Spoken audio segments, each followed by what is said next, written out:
நம்ம சேனலில் வீடியோ போட்டோடனே உங்களுக்கு மெசேஜ் வரணும் அப்படின்னு நீங்கள் நினச்சிங்கன்னா ரைட் சைடில் இருக்கிற ரெட் கலர் சப்ஸ்கிரைப் பட்டனை ப்ரெஸ் பண்ணிக்கோங்க. அப்படியே பக்கத்தில் ஒரு பெல் சிம்பிள் வரும், அதே கிளிக் பண்ணிட்டீங்கன்னா உங்களுக்கு மெசேஜ் தவறாமல் வரும். சரி, வாங்க வீடியோக்குள்ளே போகலாம்.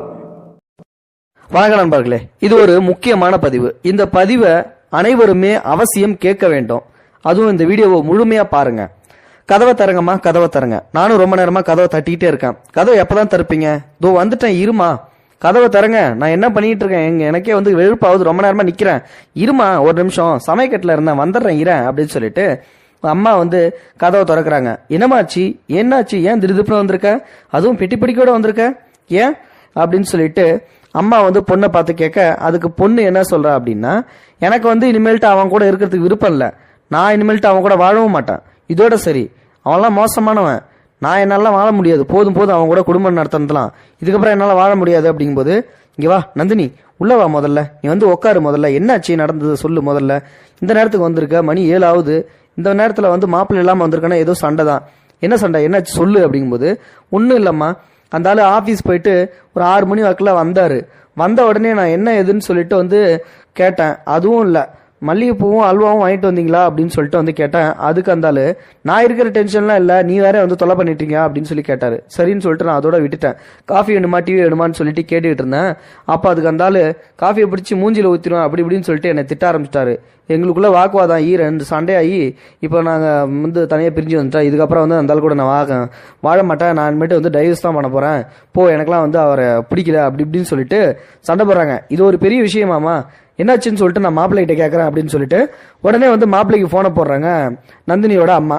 என்ன மாப்பிள்ளாச்சு, ஏன் வந்து நந்தினி கோச்சிட்டு வந்துட்டா அப்படின்னு சொல்லி வந்து கேட்கும்போது, வேற ஒன்றும் இல்லை, இந்த மாதிரி ஆஃபீஸில் ஒரு சின்ன டென்ஷன், நானே வந்து மைண்ட் ரிலாக்ஷன் பண்ணலான்னு தான் வந்து தனியாக உட்காந்துருந்தேன், சொன்னேன் எவ்வளவோ கொஞ்சம் டிஸ்டர்ப் பண்ணாதுன்னு, திருப்பி வந்து அது வேணுமா இது வேணுமா, அதையும் வாங்கிட்டு வரல இதையும் வாங்கிட்டு வரலன்னு சொல்லிட்டு தொலை பண்ணிகிட்டே இருந்தா.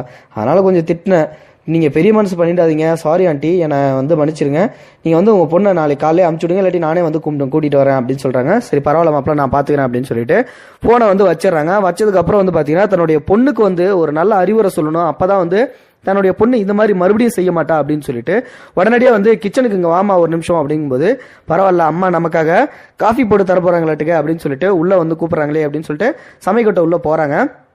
அப்போ வந்து பார்த்தீங்கன்னா ஒரு 3 பாத்திரம் எடுமா, அந்த ஸ்டவ்வை வந்து பற்ற வை, இந்த கேஸ் அடுப்பையும் பற்ற வை அப்படின்றாங்க. எதுக்குமா அப்படிங்கும்போது, நான் சொல்கிறத முதல்ல செய்ய, நீ முதல்ல பற்ற வை அப்படின்றாங்க. சரி அப்படின்னு சொல்லிட்டு ஸ்டவ்வில் பற்ற வச்சிடறாங்க. அதேமாதிரி கேஸ் அடுப்பு 2 அடுப்பு இருக்கு இல்லையா, அதுலேயும் வந்து பற்ற வச்சிடறாங்க. ஸோ இப்போ 3 வந்து பர்னர் எரிஞ்சிட்டு இருக்கு அப்படின்னு கணக்கு வச்சுங்களேன். 3த்துலையுமே வந்து ஒரு பாத்திரம் வச்சுக்கோ, எல்லாத்துலேயுமே வந்து தண்ணியை சுட வை அப்படின்றாங்க. எதுக்குமா, நீ வைய, நான் சொல்கிறத கேள, முதல்ல சொல்கிறத செய்ய அப்படின்னு சொல்லி வந்து சொல்கிறாங்க. ஸோ உடனே வந்து பார்த்தீங்கன்னா அந்த 3 பாத்திரத்துலேயும் வந்து தண்ணியை சுட வைக்கிறாங்க. ஸோ சுட வச்சதுக்கப்புறம் வந்து பார்த்தீங்கன்னா நல்லா கொதிச்சதுக்கப்புறம் என்கிட்ட சொல்லு அப்படின்றாங்க. நல்லா வந்து கொதிய ஆரம்பிச்சிடுது. உடனே அந்த நந்தினி வந்து, அம்மா தண்ணி கொதிஞ்சிச்சு, என்ன பண்ணணும் சொல்லுமா அப்படின்றாங்க. இப்போது நான் வந்துட்டு 3 பொருள் கொடுப்பேன், அந்த பொருள் எல்லாத்துலேயும் வந்து போடு அப்படின்றாங்க. ஒரு பொருளில் வந்து காப்பித்தூளை வந்து போட சொல்கிறாங்க. அதே மாதிரி இன்னொரு பொருளில் வந்து முட்டையை வந்து போட சொல்கிறாங்க.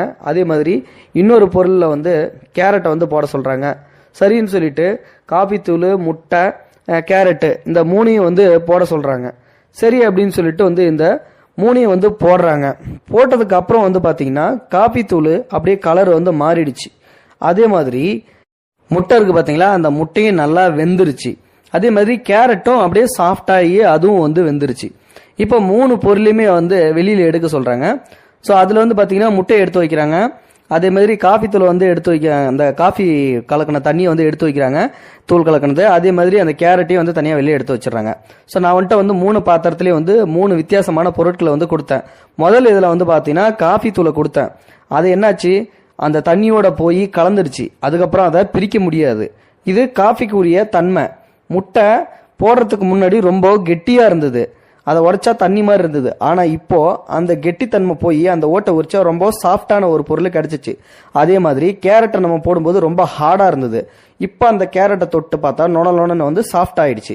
இது மாதிரி தான் வந்து வாழ்க்கையும், ஒரு பொருளுமே அதோட நிறத்துக்கு ஏற்பவும் தன்மைக்கு ஏற்பையும் வந்து எப்படி மாறுதோ, நம்மளும் வந்து நம்ம அம்மாவோட வீட்டில் எப்படி இருந்தோமோ அதே மாதிரி நம்ம போகிற இடத்துலையும் இருப்போமா இல்லையான்னு சொல்லிட்டு நம்ம எதிர்பார்க்க கூடாது. அங்கே போனதுக்கு அப்புறம் அவங்களுடைய வாழ்க்கை சூழ்நிலை எப்படி இருக்கு அப்படின்றத நம்ம புரிஞ்சு நடந்துக்கிட்டு அந்த ஒரு சூழ்நிலைக்கு ஏத்தாப்புல நாமே வந்து மாற்றிக்கணும். மாற்றினாதான் அந்த குடும்பமாக இருக்கும். நம்ம அம்மா வீட்டில் எவ்வளவோ நீ செல்லமா வளர்ந்துருக்கலாம், போயிருக்கலாம். ஆனால் அதையே வந்து அங்கே சுதந்திரம் நீ எதிர்பார்க்கிறது ரொம்ப தவறுமா. அதனால் நீ இதை புரிஞ்சுப்ப அப்படின்றதுக்காக தான் இந்த ஒரு எக்ஸாம்பிளை உனக்கு நான் சொல்லி காட்டினேன். இந்த பொருட்கள்லாம் எப்படி வந்து முன்னாடி அந்த தண்ணியில் போடுறதுக்கு முன்னாடி எப்படி இருந்துச்சு, அதுக்கப்புறம் வந்து எப்படி தன்னுடைய தன்மையை மாற்றிக்கிச்சோ, அதே மாதிரி நீயும் உன்னுடைய வாழ்க்கையை வந்து மாற்றிக்கோ. வாழ்க்கையில் வந்து இன்பம் துன்பம், கஷ்டம் நஷ்டம், அதே மாதிரி சந்தோஷம் துக்கம், லாபம் நஷ்டம், இந்த மாதிரியான நிறைய சம்பவங்கள் வந்து நடக்க தான் செய்யும். எல்லாத்தையும் கடந்து வந்தாதான் வாழ்க்கை. அதனால ஒரு விஷயம் நடந்துருச்சு, இதுக்கப்புறம் நம்ம வாழ்க்கை வாழக்கூடாது அப்படின்னு சொல்லிட்டு நீ தவறான முடிவு எடுக்கக்கூடாதுமா. தயவு செஞ்சு உன்னுடைய கணவர்கிட்ட நீ போயிடு அப்படின்னு சொல்லிட்டு அந்த அட்வைஸ் சொல்றாங்க. அடுத்த நிமிஷமே கண்ணுல இருந்து கண்ணீர் வழியுது நந்தினிக்கு. சரிம்மா, என்னை வந்து நீ திருத்திட்ட, நான் இப்போ உடனே கிளம்புறேன் என் வீட்டுக்காரருக்கு ஃபோன் பண்ணி அப்படின்னு சொல்லிட்டு உடனடியாக ஃபோன் போட்டு அந்த வீட்டுக்காரரை கூப்பிட்டு அங்கேருந்து நேராக அந்த பொண்ணு நந்தினி அவருடைய கணவரோட வீட்டுக்கு போயிடுச்சு. ஸோ இது வந்து பார்த்தீங்கன்னா ஒவ்வொரு அம்மாவும் ஒவ்வொரு மகளுக்கும் வந்து சொல்ல வேண்டிய ஒரு அறிவுரை. கண்டிப்பாக வந்து இந்த அறிவுரையை வச்சு நீங்கள் உங்களுடைய மகளுக்கு வந்து சொல்லுவீங்கன்றதுக்காக தான் இந்த வீடியோ போட்டேன். இந்த வீடியோ பிடிச்சிருந்தா லைக் பண்ணுங்கள், உங்கள் ஃப்ரெண்ட்ஸுகளுக்கு ஷேர் பண்ணிடுங்க, கூடவே நம்ம சேனலையும் சப்ஸ்கிரைப் பண்ணுங்கள். தேங்க்யூ ஃபார் வாட்சிங். இது போன்ற செய்திகளை உடனுக்குடன் நீங்கள் தெரிந்து கொள்ள மறக்காமல் எங்களுடைய சேனலை சப்ஸ்கிரைப் செய்யவும், கூடவே பக்கத்தில் வரும் பெல் ஐக்கானையும் கிளிக் செய்யவும்.